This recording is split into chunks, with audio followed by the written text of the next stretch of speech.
Welcome to the Golden Port Circuit in Chaoyong district of Beijing. I'm Ben Edwards, and together with John Watson and Hayley Coxon, we'll be following the action in this penultimate event of the championship. Overnight rain has continued into this morning. John, it looks as though that we're in for our first wet race of this 2011 season. Well, what a change a day our day can make, because we had a gorgeous day here yesterday for qualifying. Very tight, very exciting. We're going to have an equally exciting qualifying race, and if we can judge the pace and the style of race from the warm-up we saw some few minutes ago, a lot of gripping offered up from this wet track, more so than many had envisaged. So expect tons of action coming up very shortly. Umbrellas are out in force as the rain has steadily fallen since we arrived this morning. There has been a morning warm-up, but it worked well for some drivers, not so well for others, because a car went off about two-thirds of the way through the session and they didn't get the rest of their running. So some people a bit limited on running this morning. But pole position has gone to the race-winning car from last weekend. Let's go and hear from Max Martin. Max, I know Bertrand hasn't driven in the Ford GT in the wet, so can you deliver here? Yeah, it will be quite difficult for him, for sure. He didn't drive on the wet, but I think we have a good car on the wet, so he will adapt quite quickly, and I think we have a good pace here, so I think we can do a good job. Thank you. Max Martin, the man who took pole position yesterday, but it's his teammate Bertrand Baguette in the car to start this race. And what was impressive about that pole, John, was that they did it carrying 40 kilos of ballast after their success last weekend. Yes, I think the nature of this racetrack, it's 2.4 kilometres in length, it's 14 corners. The premium is on handling, and no doubt carrying ballast is a disadvantage, but maybe not so much here as at other circuits. And we know that the Ford works well where horsepower isn't at the premium. They've got very good car balance. They've got good downforce from the Ford GT, Maxime Martin, and the Ford really looking very strong. It was Fred Makavicki last weekend in Ordos. It's Bertrand Baguette in the car now. Well, a quick look up the grid. We see on the second row we've got Marcus Winkelhock and Alex Muller starting Lamborghini and Aston Martin respectively. And then on the front row, another Aston Martin, another of the young driver cars.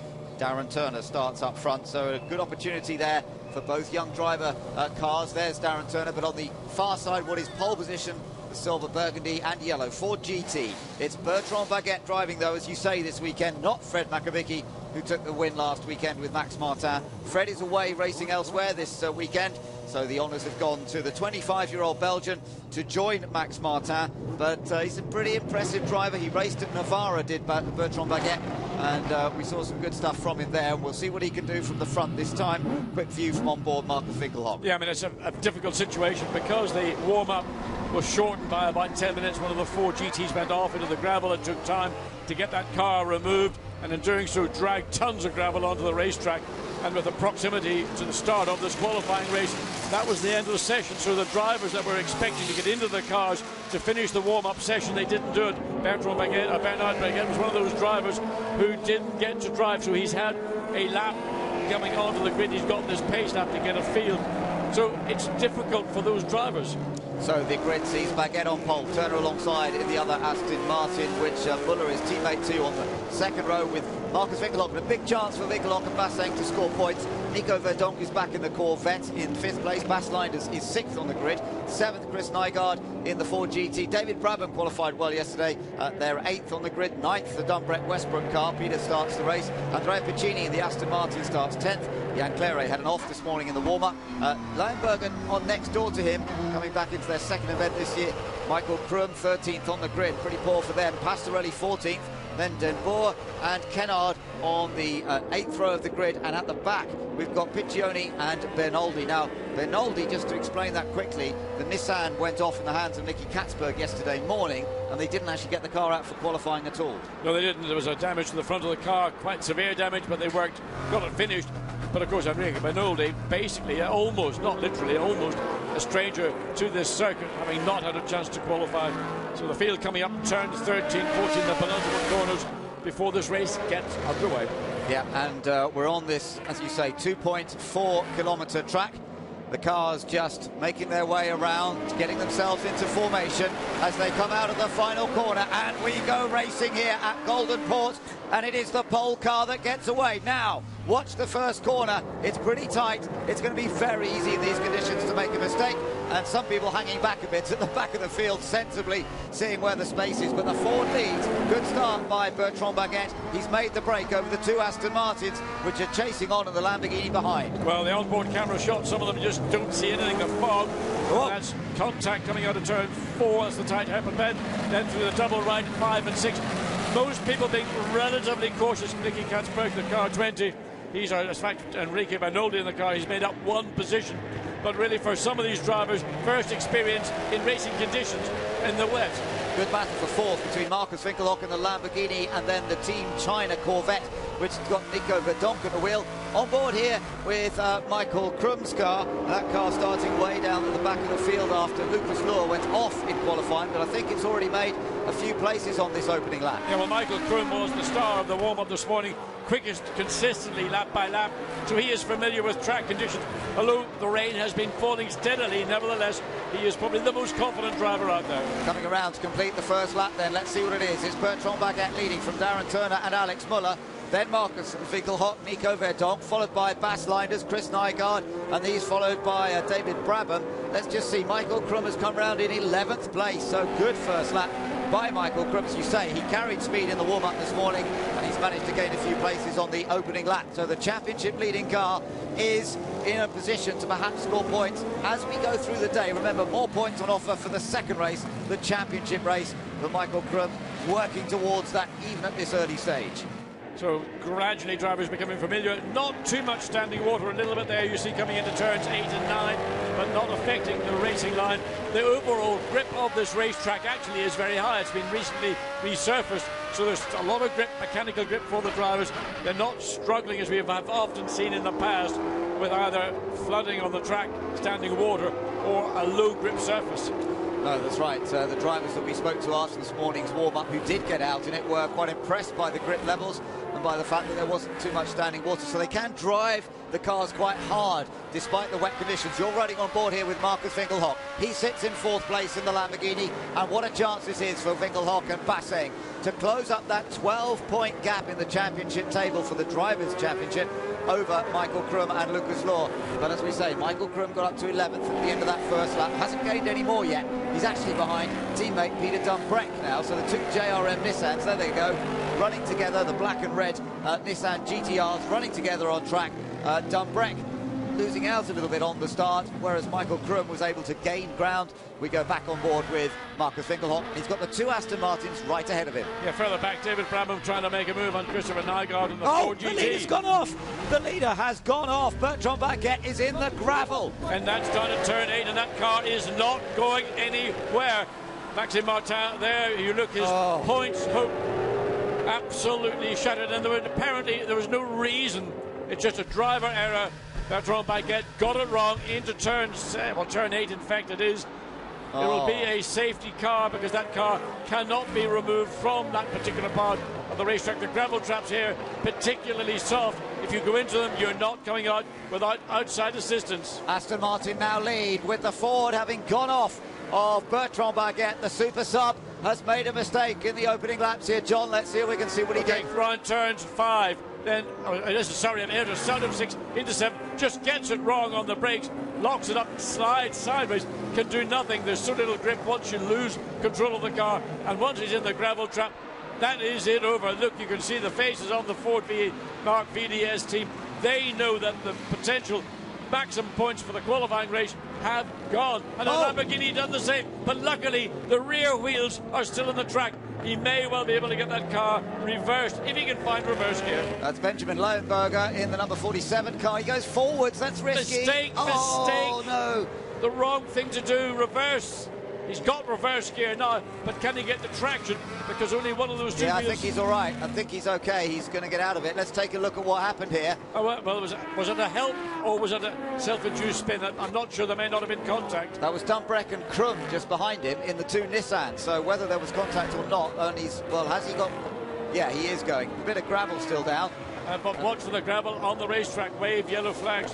Pretty much a station will now be having safety car deployed. Yeah, safety cars out on circuit. So you've got the two Aston Martins leading. It's Darren Turner leading over teammate Alex Muller in the two young driver cars. Then you've got Marcus Winkelhock, who's been handed third as a result of that Ford going off. Nico Verdonk is in fifth place. Fourth place. Leinders fifth. Nygaard sixth. But already, real drama here as Bertrand Baguette. Remember, he's a super sub. Fred Makovicky, the regular in that Ford GT, took the victory with Martin last week. But in these tricky conditions, first time, remember, he's ever even driven that Ford GT in the rain, and he's gone and locked up. And then we saw this other incident. Hard to see how that began. Well, I'm not sure whether it was a sort of the second of the two Nissans, which would have been, not sure, was that the Krum car? There's the Aston. This is further behind. You can't quite see whether one of those Nissans, the lead of the two, clipped the back of the Lamborghini under braking, which forced it into the spin, into the gravel, but it's out.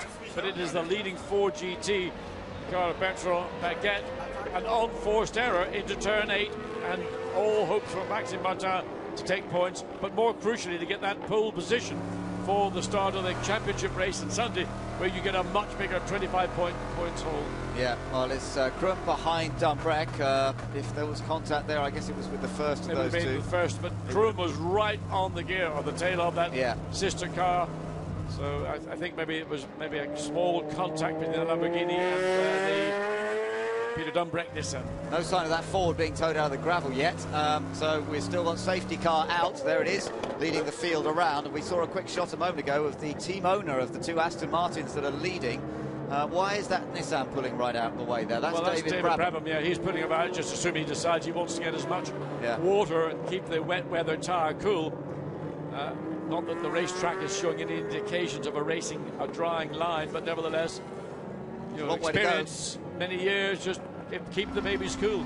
Yeah, still a long way to go in the race as you see the clock ticking away in this 1 hour race. We're down to just under 53 minutes.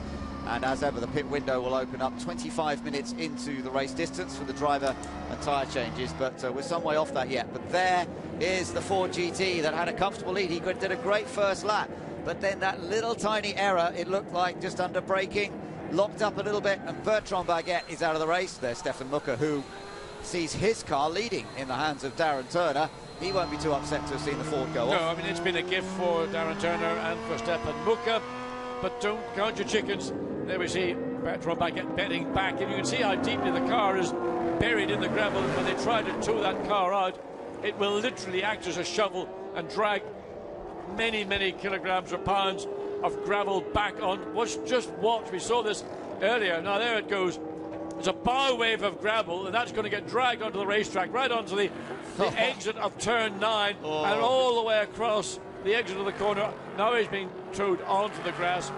This was a recommendation during the morning warm-up, particularly when Jan Clary went off in the Belgian Racing 4 GT. That car is not being towed back to the pits. It's going to be left, hopefully, in a safe area on the inside of the exit of turn 9. Yeah, well, it says car 41 might be allowed to rejoin to come back to the pits on our timing screen, but they're being the team manager is effectively being told, make sure you tell your driver to stay off the racing line so we don't get stones all over the place. The point is that the car can't take part in the event outside of the event because it's had outside assistance. And I think what they're trying to explain on screen is that the car should be removed to somewhere where the gravel isn't going to, in effect, come into play, but it will be on the exit of turn 9 as it was dragged diagonally across to the inside of the circuit. So leaders have a chance to just sort of settle in and just find out where they are, how they survived those first few laps. As we see that it's the two Aston Martins, the two young driver cars that are leading the way at the moment. But poor Maxime Martin seeing his car go out of the lead. Let's go down. Haley is right there with him. Max, a disappointing start there for Bertrand. The Ford GT got the better of him. Is he going to be getting the car back out there, or is he just simply helping the marshals bring the car back in? No, he will get the car until the garage. We'll see what's going on. We're going to work on it for the second race. Something happens, it's like this, but disappointed. Thank you. Well, he's got back already. In fact, there we are, and he's going to have to explain himself. But a lot of pressure on Bertrand Baguette this weekend, John. And, well, first time out in the wet in the car. I don't know if he got any laps in the warm-up. He may, like some of the others, have missed out really on doing any laps this morning. Well, I think he did, and he only got was his out lap. He may have been able to do a lap through the pits and do another lap. There you can see the frustration, obviously. Frustration for himself, but frustration for the team. Well, There is Bertrand going over. He's so upset, so cross, you can understand Can you it. tell us what happened? I don't know whether he's going to... The gearbox went in neutral.